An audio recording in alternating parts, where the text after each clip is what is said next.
So thank you for inviting me here. And I'll try to give you a view from the Swedish perspective and the search for a causative agent, and there might just be a potential breakthrough right now. So, did it all start in the Baltic Sea? Because, as Tor Atle said, we had the first reports in 2014, and that was before we got notices from the true Atlantic salmon. The Baltic salmon, it is the same species as the Atlantic salmon, but it never migrates to the Atlantic Ocean. And originally there were about 100 rivers with salmon draining into the Baltic, and today we have 24 rivers that still have wild salmon only, and in Sweden there are 16 of those 27 rivers. There are 70 rivers with just restocked salmon and 14 rivers with a mixed wild restocked salmon population. We also have a lake in Sweden where we have two landlocked populations of salmon. They've been landlocked since the Ice Age, so they're naturally landlocked. And they are genetically more like the Baltic salmon than the Atlantic salmon. So the first serious reports came in 2014. There have been these observations earlier, like in the 90s, but not these episodic kind of red skin disease outbreaks. The fish was fresh run. They showed up with skin hemorrhage. Some had wounds, and they got a fungal infection. And this was spread from Mörrumsån, which is a river situated in the far south of Sweden, to Torneälven, which is the river making out the border between Sweden and Finland. Also, we had the episodics of saprolegnosis in spawning salmon and trout in the autumn, and we don't think this is directly connected to this early spring, early summer red skin disease. And by then we did not have funding to work with wild fish, so when this disease appeared again in 2015, it was decided to, in 2016 we got money to work together with the Finnish Food Authority to investigate if there were any infectious diseases causing this red skin disease. And at that time point, also another river, Vindelälven, started getting serious problems. So we started investigating that in addition to Mörrumsån and Torneälven. And then in 2018, we got new funding. And then we started to investigate non-infectious causes in cooperation with Gothenburg University and the Swedish University of Agricultural Sciences. And this was because we had this drive for like thiamine deficiency or pollution. And by this time, also the landlocked population started to have serious health problems, but we can't see the red skin disease there, they just get the saprolegnosis. And then in 2019, we started to get reports from other areas with Atlantic salmon, our west coast rivers, Norway, UK, Ireland, and the workshop that Tor Atle talked about was set up. And we decided that this should be called red skin disease.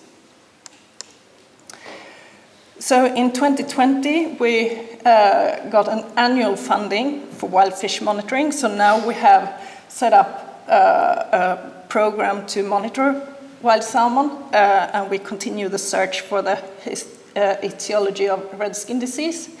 And all the samplings in River Torneälven are made in association with the Finnish Food Authority, since we share this river. And we, at the National Veterinary Institute, we go there once a year. We sample a lot of fish at one time point, so we also get healthy fish. The Finnish Food Authority, they take care of the emergency cases that come up all through the season. So they do see a lot more red skin disease fish in Torneälven than we do. So last year, we had to take some additional samples because there's a huge island between Finland and Sweden that had an IHN outbreak, and that's an episodic virus disease. And all our salmon have to pass this island when they go up to their spawning grounds, so we had to sample them for that. And we also included a PhD project on thiamine through the salmon life cycle. So we had a PhD student joining us to take additional samples.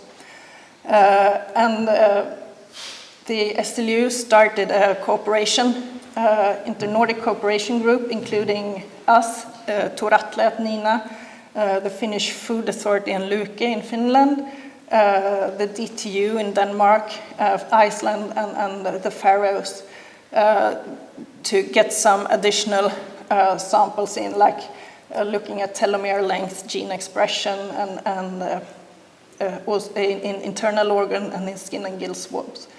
And summing up the 2021 season, we had very few red skin disease cases. The health status in several rivers was much better.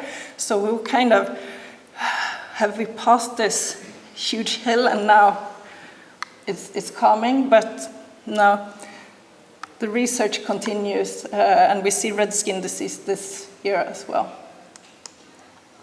So the typical appearance of red skin disease is in fresh run salmon. It's in this early run, and as Tor Atle said, the usual fish that comes then is multi-sea winter females, so they're the worst affected by this disease.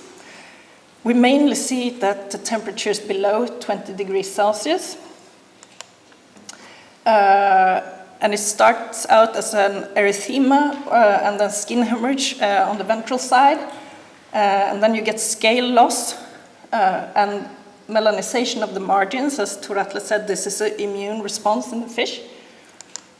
Some have these UDN-like lesions on the head, but it's very unclear if that's an association, because this is a necrosis of the epidermis, and red skin disease is a dermal disease.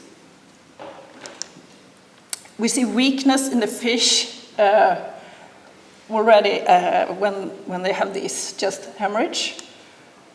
Internal pathology is usually lacking. Sometimes we see a slight to moderate splenomegaly, and it might be also deteriorating the spleen.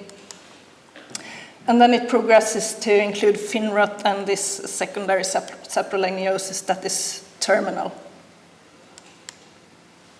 So here are just some pictures of fish we had sampled where they are in different stages, with just this mild erythema progressing to massive hemorrhage, and then you see the scale loss, immune response, and then saproleniosis in the areas affected, and the fin rot. And this is from this year. We've already been in Torneälven, a huge male, severely affected by red skin disease, but still in an early stage. The spleen was quite large, and it just fell apart when we took it out. And the day after that, we got this report from River Ätran, which is on the west coast. So there seems to be a problem there this year as well. And you can also see it does have the red vent syndrome that Tor Atle will talk about later. So disease etiology is usually multifactorial, and if it is a pathogen involved, it might be as bad that this pathogen can work on its own, but usually there are some factors, the host factors like nutritional status and things happening in the environment like temperature drops or increases and the amount of feed, etc., that works together to develop disease. So we have to look into all these parts to find the pieces for the puzzle. So we've done a lot of samplings. The rivers have varied a bit from year to year. Torne River and Vindel River, they have been included all years. And in 2020, we also included this Klarälven, one of the landlocked populations that have disease problems. We want to include the west coast as well, and we can include Ätran in the south, but this Öreskilsälven, which is close to the Norwegian border, we can't include it because they don't want to kill fish. And we usually aim at getting 20 fish upstream, and if possible, 20 at the estuary as well, to see the fish that has not been in the river yet.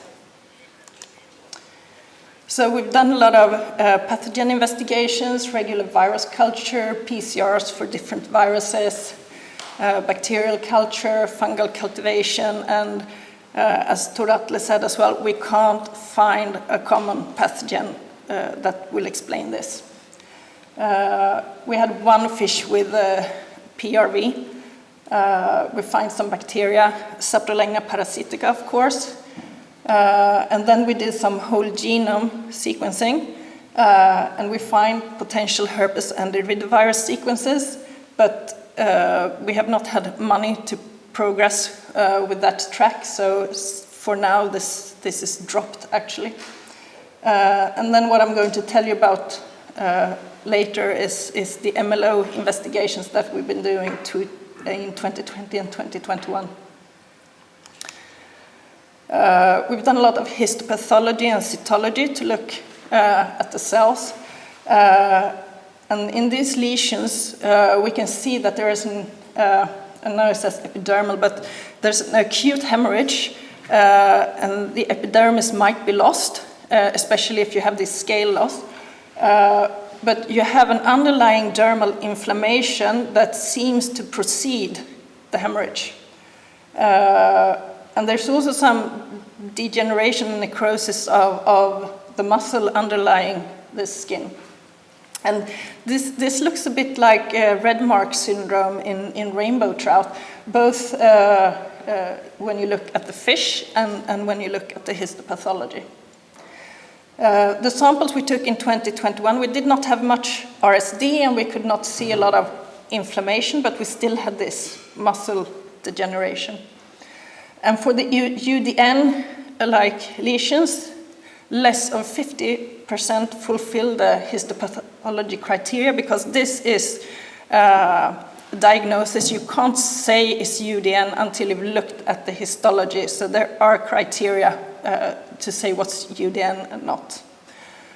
And the other that don't fulfill the UDN criteria, they have it's also an epidermal necrosis, but it starts from the top. It's just like thinning the epithelium. Instead of in UDN, the epithelium dies from the base and just kind of loosens from the dermis. We've had some fish in previous years with a lot of immature red blood cells, indicating that there's a process increasing the erythropoiesis in the fish. And we usually see a monocytosis and or a neutrophilia in the blood, but that's just telling us either the fish is stressed due to catching and handling, or it's related to the fish having a disease that has triggered an immune response. So in 2018, we did a lot of samples for stress and environmental pollution, including blood parameters, the thyroid status of the fish, some liver enzymes, different vitamins, including the thiamine, of course. And for the thiamine, the SLU also did a case control study in Vindelälven. So the parameters we found, they were modeled, but they were not modeled on a basis like causative epidemiology, but rather what's associated with this severe disease. So we could see that they were hemodiluted, and probably because of the saprolegnosis, they keep leaking in water with the saprolegnosis. They were very high in blood glucose due to either the inflammation and stress, or that they try to compensate for these low ions levels in the blood. And of course, blood cells indicating stress and inflammation. And we could see that although these fish did not have less thiamine, they had an altered thiamine metabolism. So they had more of the active metabolite of thiamine, indicating that they use a lot of thiamine to get glucose from the glycogen in the muscle and liver. So just due to this inflammatory stage they're in, they use up the thiamine. In Torne River and Ume River, they also had extreme thyroid hormone levels, and we're not sure what this is, if it's pollution or if it's actually associated with disease. But we think that the high levels of immature red blood cells that we see are connected to these thyroid hormones, because the thyroid can induce erythropoiesis. There was also an analysis, like a metabolomic analysis, performed, not separating any of the included parameters, but what we could see was that the metabolism of different rivers differs. So you have the Ume River on the left here, Indalsälven, which is more of a control river, and then you have Torne River to the right. And you can also see there's a difference between females and males in metabolism. So this is a track that we're looking into. For the case control trial with thiamine, SLU injected a number of fish coming up just at estuary. And what they could see was that the camera or the beacon for these pit tags, it's located about 10 kilometers upstream. And the grills that were treated, actually it seems like they had a boost from the thiamine. But with a multi-sea winter fish, none of the ones injected with thiamine came to the ladder. So just the handling process with everything going on there seems like they can't cope with the stress, because there's something deteriorating going on in them. So no effect at all of thiamine in these fish that are deceased. We have started to monitor thiamine levels in whole blood on recommendation from the Finnish side. And on the left here is the results from last year and the year before. So you can see it varies a bit, and it seems like there's a higher level in 2021 than in 2020. The blue line is a baseline from a Finnish experiment, and it represents the thiamine level in wild-caught female salmon for a thiamine injection trial. And the red line represents the full-fed females that were in a farm. And then they injected them with thiamine, and you can see that after about a few days, they will decrease and kind of elevate at this red level. So most of our fish are within this area, and so it doesn't really look like thiamine is a driving force here. And we also looked at the effect of mortality at catching on when we sample the fish, because usually we want to keep them alive until we sample them, but we've had some bad luck and a lot of fish died when we caught them. And we can see that we can't predict that the thiamine levels in blood actually decrease post-mortem, at least not within the 8 to 10 hours when we sample them. So it's a stable parameter to measure if you want to measure thiamine. So we have some other analysis still ongoing from 2020 and 2021, a full metabolomic analysis of plasma where we are still waiting for results, and also the thyroid status of both 2020 and 2021 where we are still waiting for results to see if this was just something that was going on in 2018 or if this is actually something associated with the general health. But then we have these similarities to the red mark syndrome that we see in rainbow trout. They don't get the ventral patches, but they do get patches of inflammation and hemorrhage in the skin. And the first I read about red mark syndrome was that these appeared after handling the fish. So a contact with the skin, and then a few days later, these wounds appear. And for the salmon, that would kind of fit if there's a lot of gravel and stones and you hit them when you migrate up the river, and also fishermen holding them and then releasing them. And the red mark syndrome is caused by something called a midichlorian-like organism. And if there are any Star Wars fans here, you would know what a midichlorian is. It's a small endosymbiont in our cells, and it tells them about the Force. But could MLO be the culprit in RSD? And as I said, the Finnish Food Authority, they see a lot of more red skin disease salmon from Torne River than us. So in 2020, they sent samples to DTU, who does a lot of research on the MLO. And there was something.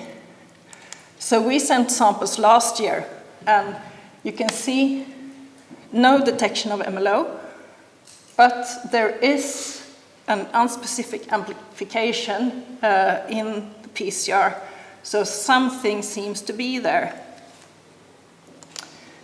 And it appears in all 3 rivers that we had samples from.